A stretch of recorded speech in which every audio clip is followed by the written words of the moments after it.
going to talk about the no virus position, the position that viruses do not exist. We're talking about the self-replicating supposed viruses that have afflicted humans and that many humans believe in. I mean, it's widely accepted by society that these exist.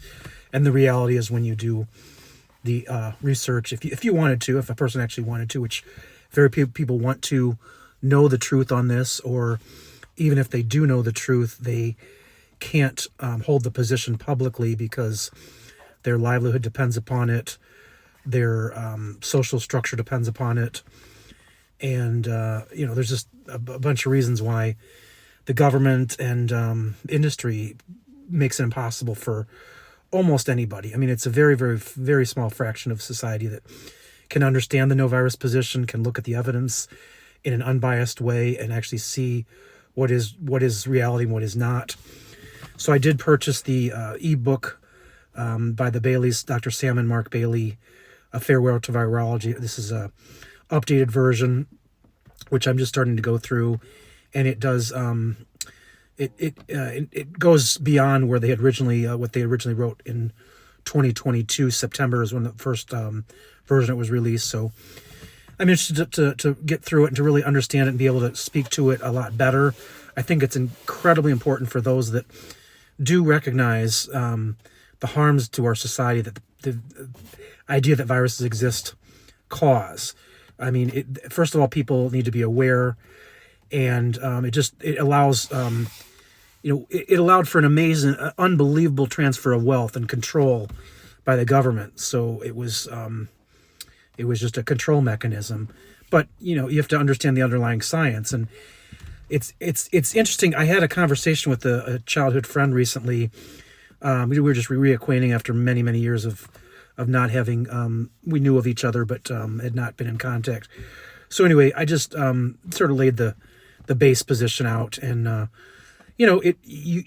it's amazing how you can ask the simplest questions, like, okay, if you believe in a virus, tell me why, what studies, walk me through nobody can ever do that because they just have never. I mean, it's just they're ingrained to learn to believe it, and even the thought of challenging something that's just so intrinsic to society is mind blowing, and they don't really want to come out of that shell, even if they might be pressed to.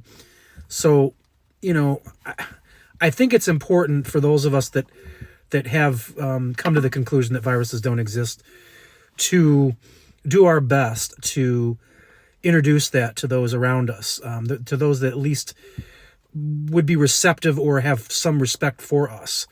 And, whether they do or don't after we provide that position and let them, try to explain their position, which they can never do, obviously, because there's no research that ever shown a virus to exist. But we don't want to come off as arrogant or, you're stupid, because that doesn't get us further. If our objective is to not have the tyranny and to have people, be at least aware of these scams and of things that don't exist, that they know what they're doing, why they're doing it. Anyway, that's what I wanted to talk about today, is just I'm trying to get to be able to speak to it better. I'm 100% certain, and I've asked so many people, it's very telling when you introduce the people that have written about this, like the Baileys, like Dr. Tom Cowan and others have spoken to it really clearly. They lay it out as far as how you have to think to get to whatever you believe on this position, whether you believe in viruses or don't. Anyway, I just really appreciate those that have brought me to that knowledge, and I think it's incredibly important to let your position be known because of the damages that we can at least attempt to decrease. And I'm gonna continue to read more of the book, and I just appreciate those that would allow themselves to be open, allow themselves to interact on the topic, because it is critically important.